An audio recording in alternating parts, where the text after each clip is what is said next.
Hi guys, welcome to my channel Tejas kitchen. పండుమిరపకాయలతో పచ్చడి ఎలా చేయాలో చూపిస్తున్నాను.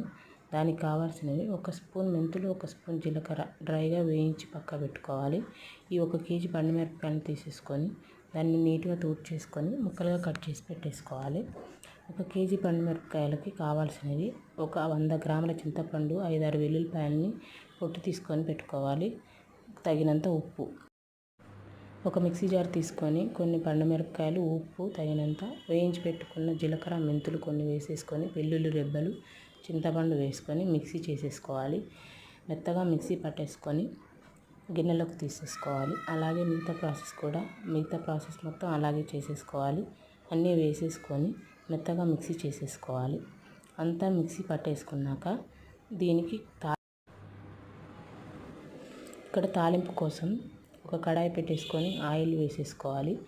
ఆయిల్ హీట్ అయినాక అందులోకి ఒక 5-6 ఎండుమిర్చి వేసేసుకోవాలి. అవి వేగినాక